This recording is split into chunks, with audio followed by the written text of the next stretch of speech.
Hello साथियों, नमस्कार। स्वागत है आपका आपके अपने यूट्यूब चैनल डीएस ऑफिशियल शिक्षा में। तो साथियों, हमने जो है कल के क्लास में सूफी संतों को देखा था इतिहास में। आज हम लोग देखेंगे आदि गुरु शंकराचार्य और उनसे उनके आगे के जितने भी संत आए उनको, और भक्ति आंदोलन को पूरा देखा जाएगा। तो आइए शुरू करते हैं आज के क्लास का। तो जब भक्ति आंदोलन में हमने कल आपको बताया था कि शैव और वैष्णव दो संप्रदाय जो है भक्ति आंदोलन के हुए। शैव जो है वो शिव के उपासक हुए और वैष्णव विष्णु भगवान के उपासक हुए, जिसमें पहले आते हैं शंकराचार्य। शंकराचार्य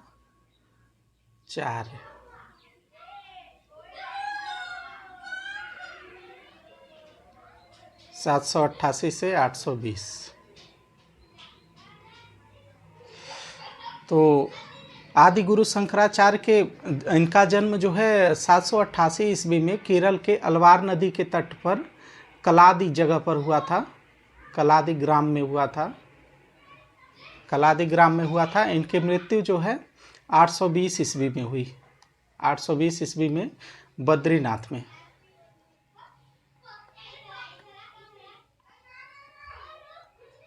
बद्रीनाथ में हुई। इनकी माता का नाम आर्य अम्बा था और इनके पिता का नाम जो है शिव गुरु था। इनके प्रथम गुरु थे गोविंद योगी और इनका जीवन कार्य जो है वो आनंद गिरी है। उपाधि इन्हें परम हंस कहा जाता है। परमहंस, परमहंस कहा जाता है। एवं इनका दार्शनिक मत है जो अद्वैतवाद है। अद्वैतवाद मतलब किसी अन्य जो है ईश्वर पे भरोसा नहीं करते हैं, ये केवल वैष्णव पे भरोसा करते हैं। और इनका जो है दक्षिण भारत के धार्मिक जीवन में इनको नव ब्राह्मण धर्म की स्थापना हेतु इनका जो है इन्होंने नव धर्म स्थापना किया और उसमें जिसके विषय में शंकराचार्य का महत्वपूर्ण योगदान रहा। और नव ब्राह्मण धर्म में विकास में जैन और बौद्ध धर्म का प्रभाव बहुत ही कम किया गया, जैसे तथा शैव और वैष्णव को अधिक शक्तिशाली बनाया गया, जिसके परिणाम स्वरूप समाज में एक बार पुनः जो है ब्राह्मणों का वर्चस्व स्थापित होने लगा और उसके बाद बड़ी संख्या में मंदिरों और मूर्तियों का निर्माण किया गया। यानी अब फिर से मंदिर और मूर्ति का जो एक काल रुक गया था बौद्ध और जैनियों के समय में, वो फिर से प्रारंभ हो गया। और बौद्ध और जैन धर्म के समान के लिए बुद्ध धर्म भी संघ और की तरह ही सन्यासियों और तपस्वियों के लिए पुनर्गठन की स्थापना करते थे। हिंदू धर्म की सुव्यवस्थित करने के लिए शंकराचार्य ने स्मृति संप्रदाय की स्थापना की तथा पंचदेवोपासना की उपाधि धारण की। तो आदि शंकराचार्य द्वारा 4 मठ स्थापित किए गए थे। 4 मठ आदि गुरु शंकराचार्य ने स्थापित किया था, जिसमें पहला था श्रृंगेरी मठ। ये था मैसूर, कर्नाटक। पैसों की अपार संपत्ति मैसूर, जिनके पास प्राकृतिक संसाधन थे। स्वर्ण जो है इनके पास, चंदन का जो है पूरा बहुत ही बड़ा धन अर्जन करने का एक संसाधन था। उसमें पहला इन्होंने खोला श्रृंगेरी मठ। दूसरा इनका मठ था जो गोवर्धन पीठ था। गोवर्धन पीठ,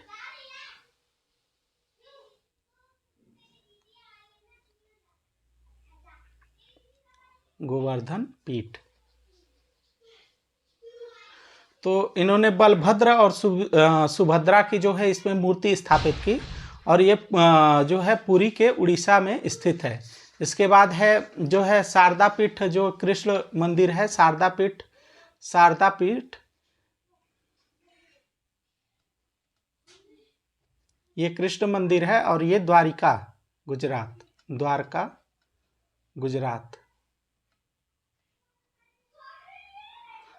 गुजरात में इन्होंने, इसके बाद जो है इन्होंने ज्योतिष पीठ की स्थापना की जो विष्णु भगवान का है। ये बद्रीनाथ में है। बद्रीनाथ उत्तराखंड में।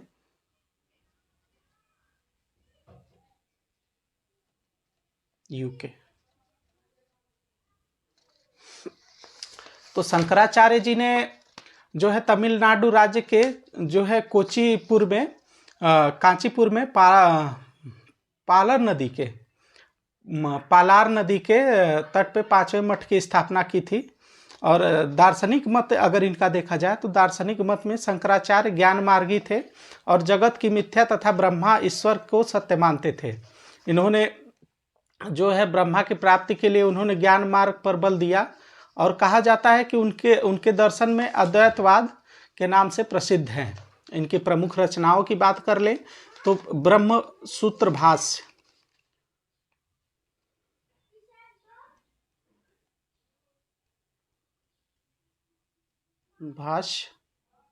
ब्रह्म सूत्र भाष्य, इसके बाद गीता भाष्य, उपदेश साहसी और प्रबंध सार तंत्र मारीसापाच्य प्रमुख है। शंकराचार्य ने शैव और बौद्ध धर्म के दर्शन से प्रभावित थे और इन्होंने बौद्ध धर्म के महायान शाखा से प्रभावित होने के कारण प्रच्छन्न बौद्ध कहा था। और इनके बाद आए फिर रामानुजाचार्य।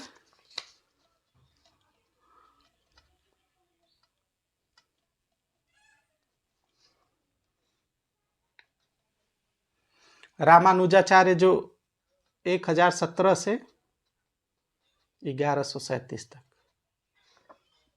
दक्षिण भारत में भक्ति आंदोलन के प्रारंभ में रामानुजाचार्य ने किया। और रामानुजाचार्य दक्षिण में विष्णु, इनको जो है दक्षिण भारत में विष्णु का अवतार माना गया था।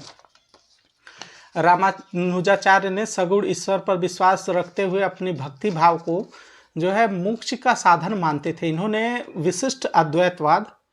विशिष्ट द्वैतवाद के दर्शन का प्रतिपादन किया तथा वैष्णव धर्म में दार्शनिक एवं दार्शनिक आधार को प्रतिपादित किया। और इन्होंने कहा कि रामानंद के जन्म के समय प्रयाग में, इनका जन्म जो है प्रयाग में हुआ था तथा उन्होंने प्रयाग के अतिरिक्त काशी में वास किया। उन्होंने विष्णु के स्थान पर राम के उपासना का प्रवर्तन किया।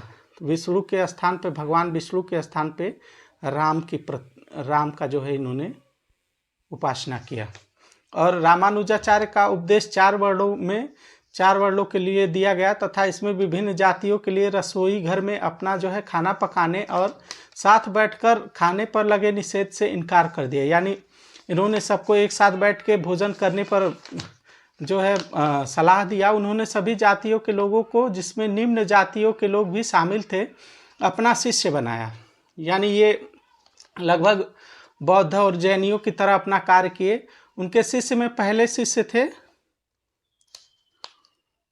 रविदास,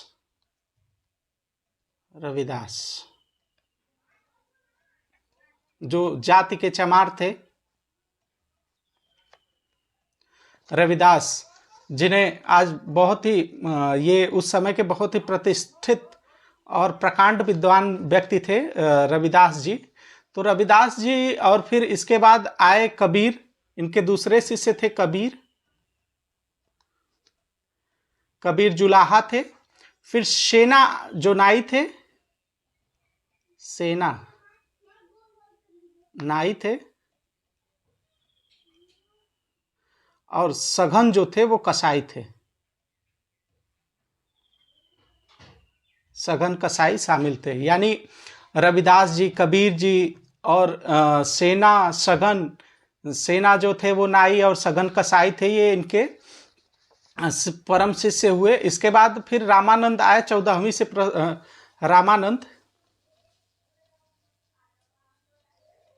14वीं से 15वीं शताब्दी के मध्य रामानंद का जन्म जो है प्रयाग में हुआ था और यह रामानुजाचार्य के शिष्य थे। यह उत्तर भारत में पहली बार महान और भक्ति आंदोलन के संत कहे जाते थे। रामानंद ने दक्षिण भारत और उत्तर भारत के भक्ति आंदोलन को दक्षिण भारत का और उत्तर भारत में लेकर आए। मतलब दक्षिण भारत से उत्तर भारत में इन्होंने धर्म को प्रसारित किया। और ये प्रथम जो है वैष्णव धर्म गुरु थे, जिन्होंने अपने उद्देश्य में संस्कृत के स्थान पर हिंदी में दिए थे। इन्होंने अपना जो प्रवचन वगैरह, उपदेश वगैरह जो इन्होंने दिया वो हिंदी में दिया, हिंदी में। और साथ ही इन्होंने भक्ति आंदोलन का लोकवादी रूप दिया। रामानंद ने 4 वर्णों में भक्ति का उपदेश दिया। उन्होंने सिद्धांतों के आधार पर जाति प्रथा का कोई विरोध तो नहीं किया, किंतु उनका व्यवहारिक जीवन में समानता के विश्वास पर किया था। इसके उपरांत जो है रामानंद, इनके जो है 12 शिष्य हुए, 12 शिष्य इनके भी थे, जिसमें पहले थे कबीर, फिर रैदास, फिर धन्ना, सेना, फिर पीपा, सघना, नरहरि, अनंतनग, भंततंद, भनंततंद, और उसके बाद भवानंद, सुरसर और पद्मावती और सुरसीर, ये इनके जो है शिष्य हुए। जिसमें आइए अब कबीर को देखते हैं। कबीर तो कबीर के जीवन काल जो है सामान्यतः 15वीं शताब्दी के सदी के आरंभ में कबीर ने ईश्वर के एकेश्वरवाद पर बल दिया और उन्होंने राम, हरि, गोविंद, अल्लाह, साईं, साहिब आदि सभी जो है भगवानों को माना। इसके बाद कबीर ने मूर्ति पूजा, तीर्थ व्रत, गंगा नमाज, अजान सब पर तीव्र प्रहार किया और संत जीवन के लिए गृहस्थ जीवन को त्याग करने को जरूरी नहीं मानते थे। वे सच्चे ज्ञान के लिए संन्यास को जरूरी मानते थे और किताबी ज्ञान को नहीं। यानी सच्चे ज्ञान के लिए किताबी ज्ञान का होना जरूरी नहीं है, इन्होंने कहा था। इसके उपरांत जो है कबीर जी ने जाति प्रथा के विशेष रूप से अस्पृश्यता जो उस समय विद्यमान थी उसकी आलोचना की और मनुष्य की जो बुनियादी एकता पर बल दिया। मानव जाति के बीच धर्म और जाति के लिए जो नस्ल और परिवार की संपत्ति के आधार पर जो एक विभेद होता था, उस भेदभाव को कम करने के लिए इन्होंने उसका विरोध किया। और कबीर ने सिकंदर लोदी, ये कबीर जो थे वो सिकंदर लोदी के समकालीन थे। इन्होंने सूफी संत शेख तकी की दीक्षा ली और इन्होंने रचनाएं आदि ग्रंथ साहब में संकलित किया है। तो कबीरदास जी ने प्रमुख रचनाएं की, जिसका नाम है सखी,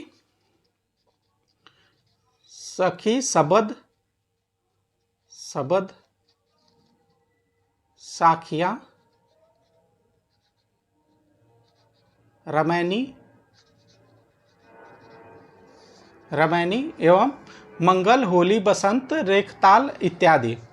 तो इनके बाद आए रैदास, जिनको रविदास कहा जाता है।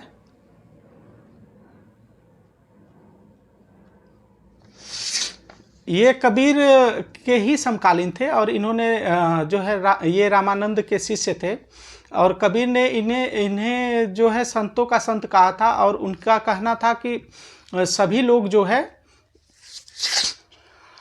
हरि और सभी लोग हरि में हैं। इसके अनुयायियों द्वारा रैदास और संप्रदाय की स्थापना की गई। इसके बाद आए दादू दयाल।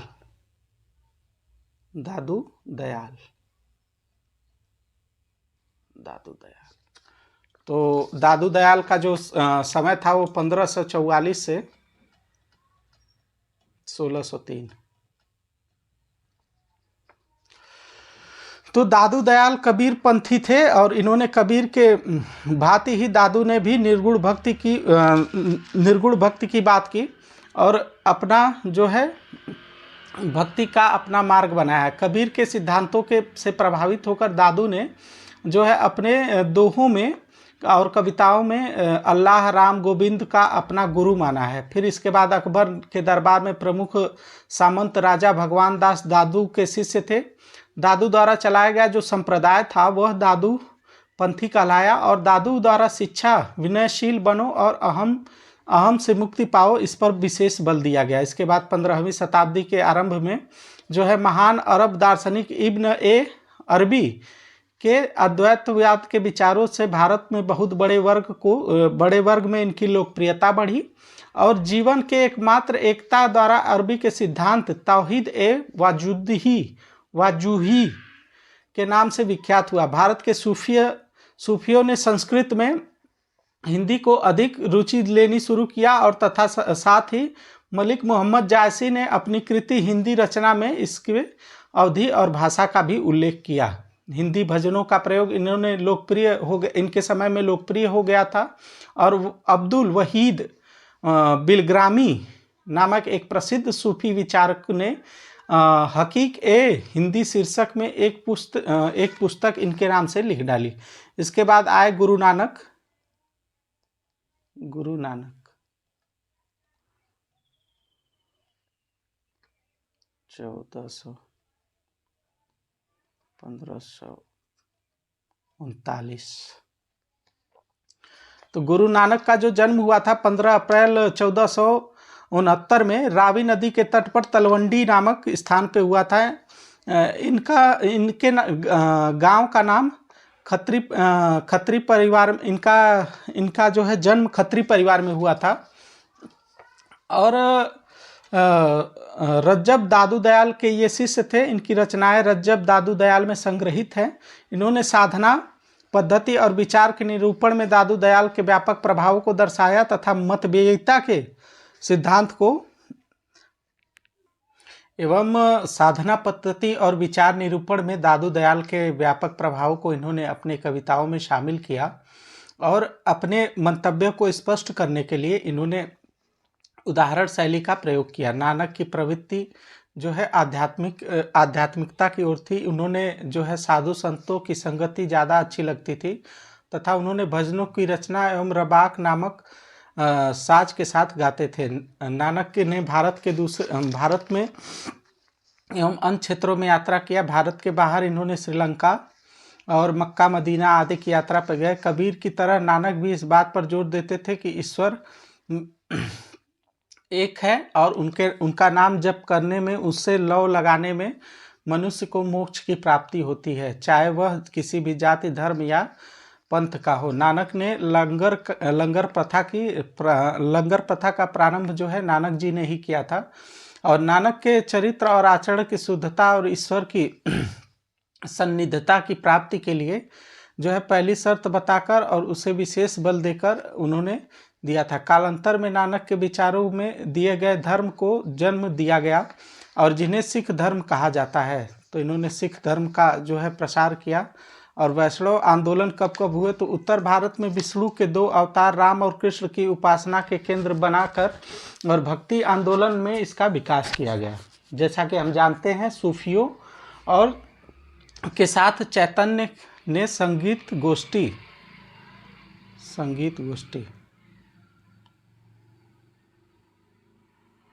गोष्ठी का मतलब होता है जैसे एक व्यक्तियों का समूह या खानदान, ऐसे कुछ कह सकते हैं। तो ईश्वर के नाम पे कीर्तन का लोकप्रिय बनाया। और गुजरात में नरसिंह मेहता, राजस्थान में मीरा, पश्चिम में उत्तर प्रदेश में सूरदास तथा बंगाल उड़ीसा में चैतन्य ने काव्यों के गीतात्मक और माधुर्य व्यक्तित्व को शामिल किया और उसके सीमाओं को तोड़ डाला। इसके बाद चैतन्य आए, चैतन्य महाप्रभु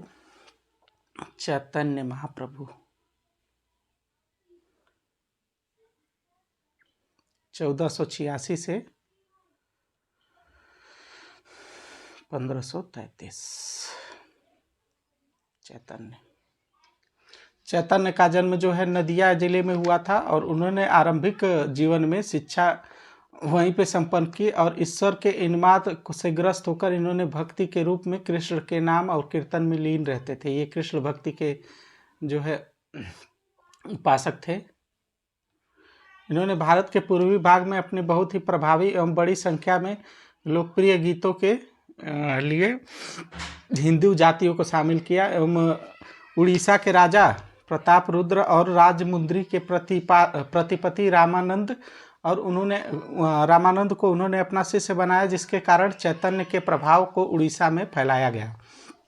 चैतन्य प्रभु ने गोसाई संघ की स्थापना की। उनके दार्शनिक सिद्धांतों में अचिंत्य भाव को दिखाया गया। इन्होंने कीर्तन भक्ति की नींव रखी थी। उसके उपरांत जो है 16वीं शताब्दी के उत्तरार्ध में कृष्णदास द्वारा लिखित ग्रंथ चैतन्य चरित्र में इनके जीवन के चरित्र का वर्णन किया गया। इस समय बंगाल के शासक अलाउद्दीन हुसैन शाह भी इन्होंने वैष्णव धर्म की स्थापना की। इसके बाद आए निम्बार्काचार्य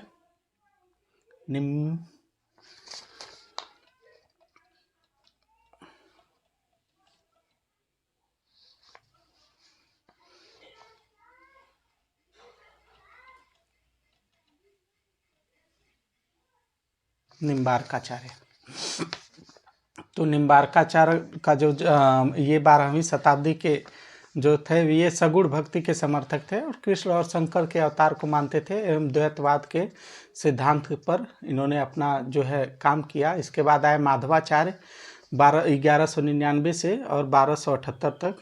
माधवाचार्य ने शंकराचार्य के अद्वैतवाद एवं रामानुजाचार्य के द्वैतवाद का खंडन किया तथा द्वैतवाद के मत का प्रचार किया। इनका मत था कि जो है मोक्ष को पाने के लिए कर्म, ज्ञान और भक्ति अपने पूर्ण न होकर एक दूसरे के पूरक हैं। उन्होंने ईश्वर में आस्था रखते हुए नारायण के सभी को एक ईश्वर के रूप में माना और संप्रदाय में ब्रह्म संप्रदाय के और साधना के रूप में गुरु महिमा की साधना की। इसके बाद आए सूरदास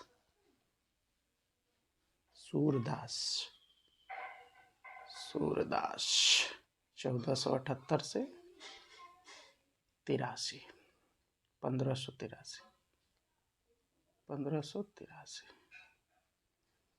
सूरदास ये जो है भक्ति आंदोलन के सद्गुण धारा कृष्ण मार्गी शाखा के प्रमुख संत थे। इन्होंने अपने इष्ट देव कृष्ण को माना और उनकी भक्ति में लीन रहे और उसी में अपना कर्तव्य समझते थे। सूर्यदास के इनके शिष्य जो थे उनका नाम था वल्लभाचार्य। इनकी प्रेरणा से श्रीमद् भागवत गीता के आधार पर कृष्ण लीला को अपनी रचनाओं का आधार बनाया और सूरदास ने वल्लभाचार्य से वल्लभ संप्रदाय की दीक्षा ग्रहण की और सूरदास ने पुष्टि मार्ग को जहाज कहा था। सूरदास की प्रमुख रचनाएं सूर सरावली, साहित्य लहरी और सूर सागर प्रमुख है। इन्होंने इसे ब्रज भाषा में लिखा है। इसके बाद आए वल्लभाचार्य, इनके शिष्य 1479 से 1531 तक वेदांत दर्शन के प्रतिपादन के विचारों में इनका जो है संकलन मिलता है। और जिस व्यक्ति ने संत कवियों के संभवतः सबसे अधिक प्रभावित किया था वो थे वल्लभाचार्य। वल्लभाचार्य जो है तेलंगाना के ब्राह्मण परिवार में इनका जन्म हुआ था और इनका जो है 15वीं सदी के अंतिम तक और 16वीं सदी के प्रारंभ में इनका जो है जन्म माना जाता है। और 16वीं सदी के उत्तरार्ध में इन्होंने कविराज कृष्णदास द्वारा लिखित ग्रंथ चैतन्य चरित्र के जीवन का चरित्र वर्णन किया था। इसके बाद जो है फिर गुजरात में एक प्रसिद्ध नरसिंह मेहता 15वीं सदी में आए और इन्होंने सूरत संग्राम अपनी जो गीत है वो सूरत संग्राम में संकलित किया है, जिसमें वैष्णव जन तो तेरे कहिए पीर पराए जानी रे इनका प्रसिद्ध भजन है। इसके उपरांत जो है महाराष्ट्र धर्म की बात कर ले तो वैष्णववादी परंपरा में महाराष्ट्र धर्म का जो है मध्यकालीन समय में जो है पंढरपुर आंदोलन के नाम से इस आंदोलन का शुरुआत हुआ। इसमें धरकरी और बरकरी दो संप्रदाय में विभक्त हुआ। तो इसके पहले संत थे संत ज्ञानेश्वर जो 1211 से 1296 तक, इनका जन्म जो है 1211 में हुआ था। इन्होंने श्रीमद् भागवत का मराठी रूप में भावार्थ दीपिका लिखा और इन्होंने महाराष्ट्र के रहस्यवादी संप्रदाय की स्थापना की। तो ये महाराष्ट्र के 13वीं शताब्दी के सबसे महान संत हुए। इन्होंने महाराष्ट्र की संस्कृति में आद्य प्रवर्तकों को सौंपा। और इसके बाद आए नामदेव। तो नामदेव ये रामानंद के शिष्य थे जिन्होंने 1270 से जीवन काल इनका 1350 तक रहा। ये रामानंद के जो है समकालीन शिष्य थे। इनका जन्म जो है एक दर्जी परिवार में हुआ था और इनका प्रारंभिक जीवन डाकू के रूप, ये प्रारंभ में नामदेव जो है डाकू थे। और विश्व भर में इनकी जो संत के रूप में पहचान हुई वो शिरोमणि के रूप में किया जाता है। इन्होंने महाभावों और पंथों को महाराष्ट्र में विकसित किया था। नामदेव ने बरकरी संप्रदाय की स्थापना की थी और साहित्य में संग्रहित सभी आडंबरों और सामाजिक कुरीतियों पर कड़ा प्रहार किया। इसके बाद आए एकनाथ 1538 से 99 तक। इनका जन्म जो है औरंगाबाद में हुआ था और इन्होंने गायन, ये जो है गायन के लोकप्रिय जो है संत थे। इन्होंने कई पुस्तकें लिखी, जिसमें रामायण, शक्तिमणि, स्वयंवर, गौलाना और भारूद आदि शामिल है। इसके बाद आए तुकाराम 1598 से 1660, 1598 से 1660, 1650, माफ करिएगा। ये तुकाराम का जो है समय था। तुकाराम का जन्म जो है एक शूद्र परिवार में हुआ था, और इन्होंने पूना के देही में इनका जन्म जो है पूना के देही गांव में एक शूद्र परिवार में हुआ था। इन्होंने लोकप्रिय काव्य जो है अभंग लिखा, और यह शिवाजी के समकालीन थे। और इन्होंने जो है शिवाजी द्वारा दिए गए भेंटों को अस्वीकार कर दिया। इन्होंने हिंदू मुस्लिम एकता पर बल दिया था और बरकरी संप्रदाय की स्थापना की। इन्होंने स्तुतियों और रचनाओं में मराठा भाषा का उल्लेख किया। इसके बाद आते हैं रामदास 1680 से 81 के समय। इनका जो है मूल नाम था वो सूर्याजीपंत कुलकर्णी था। यह शिवाजी के समकालीन थे और जो है पारकार्थ में विश्वास रखते थे। 17वीं शताब्दी में मराठों के शक्ति के नैतिक और आध्यात्मिक पर बल दिया, और इन्होंने गुरु ग्रंथ साहिब को संकलित किया। इसके बाद जो है साहित्यिक एवं ललित कलाएं देख लेते हैं। तो सांस्कृतिक साहित्य में जो है महान शंकर के बाद रामानुजाचार्य, माधवाचार्य, वल्लभाचार्य आदि अद्वैतवाद के शंकर अद्वैतवाद में अपनी रचनाएं संकलित लिखी थी, जिसमें तेजी के लिए इन्होंने विचारों पर व्यापक और प्रचार प्रसार हुआ, और इन्होंने विभिन्न जो है भावों में रचनाएं की, और जिसमें ज्ञात होता है कि इस काल में संस्कृत के भूमिका के रूप में निर्वाहित की जाती है, जिसके पश्चात रामायण, महाभारत एवं पुराण के रूप में संकलित किया गया। 12वीं से 16वीं सदियों के मध्य धर्मशास्त्रियों, हिंदुओं और जैनियों ने टीकाएं लिखी। विज्ञानेश्वर और महान कृतिमिक्ताक्षर हिंदू कानून की दो प्रमुख धाराएं थी, और इन्हें 14वीं शताब्दी में अन्य प्रसिद्ध भाष्यकार बिहार के चंडेश्वर ले गए थे। जैनियों ने जो है संस्कृत साहित्य में भी जो है अपना विशेष योगदान दिया, और इसमें जो है प्रसिद्ध जो इनके ये हुए थे, इनमें से जो सबसे प्रसिद्ध हुए उनका नाम था हेमचंद्र सूरी नाम के जो विद्वान थे वो सबसे प्रसिद्ध हुए। इसके पश्चात फिर जो है अरबी और फारसी साहित्य में जो है इस्लाम धर्म के सिद्धांतों को प्रतिपादित किया गया। इन्होंने जो है तुर्कों के आरंभ में साहित्य और प्रशासन पर विशेष बल दिया था, और लाहौर जो है फारसी भाषा के प्रयोग प्रचार प्रसार के लिए लाहौर जो है उसका केंद्र बना। और इसका सबसे ज़्यादा उल्लेख अमीर खुसरो, उल्लेखनीय जो है फारसी भाषा के अमीर खुसरो था, जो अकबर का जो है सलीम का बेटा था। और 1252 ईस्वी में पटियाला में पश्चिम उत्तर प्रदेश का बदायूं जिला में जन्मे अमीर खुसरो को भारतीय होने पर बहुत ही ज़्यादा गर्व था कि वह भारतीय है, और वह अपने कृतियों में कहता है कि मैं भारत की प्रशंसा दो कारणों से ही करता हूँ। एक तो मैं हिंदुस्तानी हूँ और यह मेरी जन्मभूमि और मेरा वतन है। वतन से प्यार करना एक अहम फ़र्ज़ है। हिंदुस्तान स्वर्ग के समान, इसकी आहोबा खुरासन की बेहतर है। यह हरा भरा और सालों भर फूलों से लदा हुआ देश है। यहाँ ब्राह्मण अरस्तु जैसे ज्ञानी और विभिन्न क्षेत्रों में अनेक विद्वान हैं।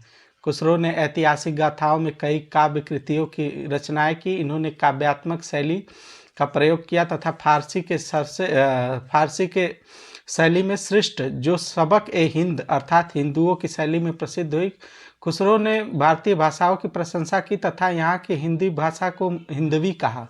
खुसरो ने एक कुशल संगीतज्ञ था खुसरो, और खुसरो ने जो है धार्मिक निजामुद्दीन औलिया की धार्मिक संगीत गोष्ठियों में यह समय समय पर भाग लेता रहता था।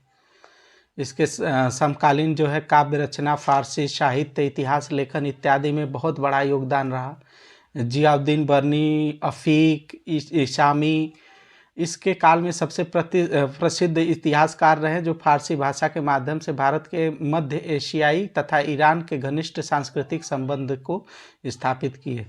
संस्कृत और फारसी में राजनीतिक और धर्म दर्शन इत्यादि के क्षेत्र में काफ़ी विकास हुआ और भारत में इसका विकास देखा जा सकता है।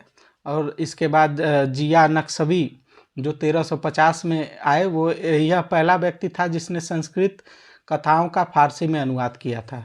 फिरोज तुगलक के शासनकाल में लिखित फारसी की रचना तूतीनामा बहुत लोकप्रिय सिद्ध हुई और नक्शबी ने कामशास्त्र पर प्राचीन भारतीय रचना काव्यशास्त्र का फारसी भाषा में अनुवाद किया तथा कश्मीर से सुल्तान जैनुल आबदीन के प्रसिद्ध ऐतिहासिक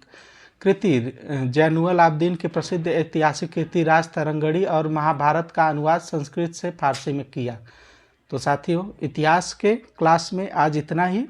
मिलते हैं कल आपसे नए टॉपिक के साथ। तब तक के लिए जय हिंद, जय भारत।